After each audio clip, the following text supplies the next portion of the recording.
माला फेरत जुग भया फिरा न मन का फेर, फिर भी मन चंचल है स्थिर नहीं है। जिंदगी का अल्टीमेट लक्ष्य क्या है? Still mind. अगर स्टिल माइंड है और स्टिल बॉडी है तभी चमत्कार होते हैं। तो जीवन कई साल बीत गए, 10 साल 15 साल 20 साल, फिरा न मन का फेर, फिर भी मन चंचल है। कर का मन का डार दे, जो हाथ में जो आपने ले रखे ना मन के, उनको फेंक दो। अब मन पे ध्यान दीजिए, और मन पे ध्यान देने का सीधा मतलब है अपनी श्वास पे ध्यान दीजिए। अपनी श्वास पर ध्यान दीजिए। जब खुद की श्वास पर ध्यान देंगे तो कंसंट्रेशन के करीब जाने लगेंगे, और आपका कंसंट्रेशन ही आपके मेंटल स्टेमिना की पहचान।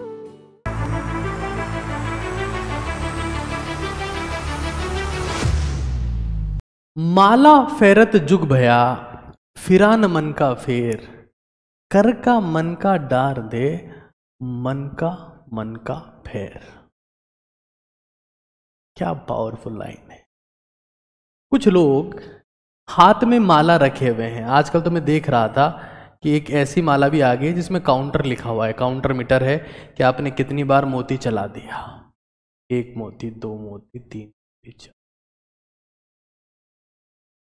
माला फेरत जुग भया फिरा न मन का फेर, फिर भी मन चंचल है स्थिर नहीं है। जिंदगी का अल्टीमेट लक्ष्य क्या है?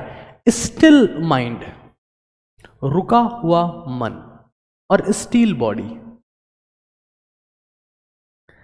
जब मैं ओजस्वी तेजस्वी तपस्वी भारत की स्थापना की बात करता हूं तो मैं इन चीजों की बात करता हूं। रुका हुआ दिमाग और ताकतवर शरीर।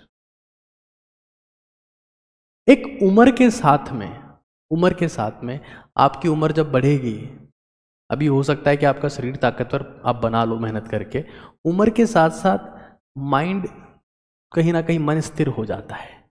लेकिन जवानी में अगर स्टिल माइंड है और स्टिल बॉडी है तभी चमत्कार होते हैं, और कोई रास्ता नहीं है चमत्कार होने का। माला फेरत जुग भया, जीवन कई साल बीत गए, 10 साल 15 साल 20 साल, फिरा न मन का फेर, फिर भी मन चंचल है। और ईश्वर के रास्ते में, हाईएस्ट लेवल ऑफ अचीवमेंट के रास्ते में सबसे बड़ी रास्ता, सबसे बड़ी समस्या चंचल मन ही है। कर का मन का डार दे, जो हाथ में जो आपने ले रखे ना मन के, उनको फेंक दो। कोई मतलब नहीं है उनका। मन का फेर मतलब अब मन पे ध्यान दीजिए, और मन पे ध्यान देने का सीधा मतलब है अपनी श्वास पे ध्यान दीजिए। इस इंसान ने यानी कि कबीरदास जी ने ये कहा है कि अपनी सांस पर ध्यान दो। अगर जैसे मान लो तुम पढ़ने बैठ रहे हो, लेट्स एक बहुत सिंपल एग्जांपल लेते हैं, या तुम कुछ भी काम करने बैठ रहे हो तो उससे पहले थोड़ी देर अपनी श्वास पर ध्यान दो। मैंने हमेशा एक चीज बताई है जिसको मैं बोलता हूं 21M मेडिटेशन, जिसमें आप जैसे आप यहां पर हाथ रख लिया आपने,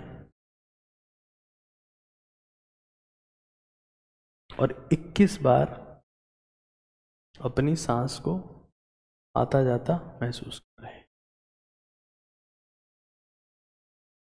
हमें ये समझ लेना है कि अगर आप कंसंट्रेशन, जैसे वर्कआउट के लिए वार्म अप होते हैं, हल्का फुल्का पसीना बहाते हैं पहले, फिर वर्कआउट शुरू करते हैं, वैसे कंसंट्रेशन के लिए भी, डीप वर्क के लिए भी थोड़ी देर के लिए, जब आप एक्सट्रीम कंसंट्रेशन की फेज में जाने वाले हैं, अपनी श्वास पर ध्यान दीजिए।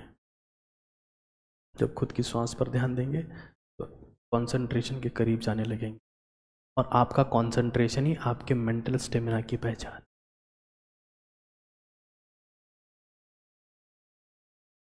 जो कंसंट्रेट नहीं कर सकता, जो भाग नहीं सकता, उसका फिजिकल स्टेमिना नहीं है। जो कंसंट्रेट नहीं कर सकता उसका मेंटल स्टेमिना नहीं है। सीधी सी